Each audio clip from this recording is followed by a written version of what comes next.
الظلمات والنور، والصلاة والسلام على محمد رافع الظلم والشرور وعلى آله وأصحابه ذي الجرعة والشعور.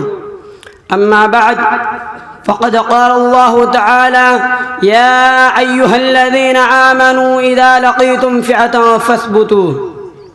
محترم حاضرین، اسلام دین فطرت ہے. اس کا مقصد انسانی زندگی کو سنوارنا ہے. وہ نہ تو یہ کہتا ہے کہ ہر جگہ تشدد سے بچے، اور نہ تو یہ کہتا ہے کہ عدم تشدد کو نظریہ زندگی بنا لیا جائے. واقعی ہے کہ ہر چیز اپنے وقت پر مفید ہوتی ہے. تواضع، خاکساری، درگزر اور بردباری بھی ایک وصف ہے اور ایسی صفت ہے کہ اللہ تعالیٰ ان صفات سے آراستہ انسانوں سے خوش رہتا ہے.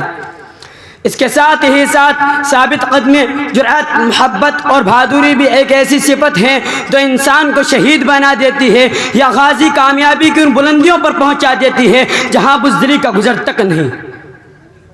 یہی جرأت و ہمت تھی جس نے حضرت موسیٰ علیہ السلام کو فرعون کے سامنے کھڑا کر دیا. یہی جرأت تھی جس نے حضرت ابراہیم علیہ السلام کو ابھارا کہ وہ بھوتوں کو پاش پاش کر دیے.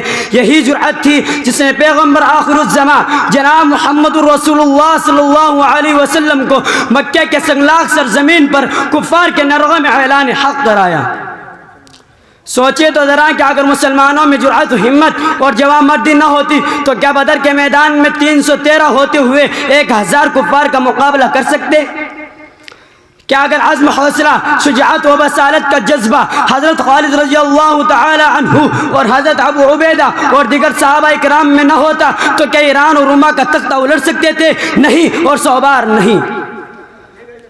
قرآن جس طرح ان لوگوں کی حوصلہ افزائی کرتا ہے جو عفو و درگزر سے کام لے، جو غصہ پی جائے، جو کسی کی گالی سن کر برداشت کر لے، جو کسی کی غلطی معاف کرے، اسی طرح قرآن ان لوگوں کی بھی حوصلہ افزائی کرتا ہے جو خدا کی راہ میں پورے عزم کے ساتھ لگ جائے. دشمن چاروں طرف سے گھیرے ہوئے ہو، تیروں کی بارش ہو رہی ہو، پھر بھی مسلمان کو پشت پھیر کر بھاگنا نہیں ہے. ان لوگوں کی بڑی مذمت کی گئی ہے جو دشمن کے مقابلے سے میدان چھوڑ کر بھاگ گئے.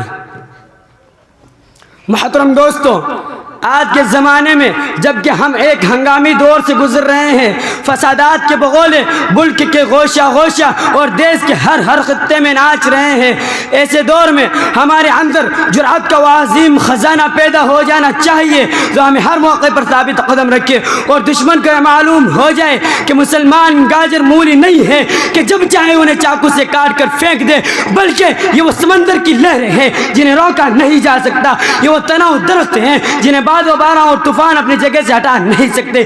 یہ آنی ستون ہے جنہیں ہلایا نہیں جا سکتا.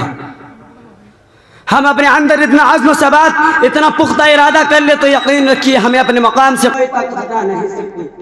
وآخر دعوانا الحمدللہ.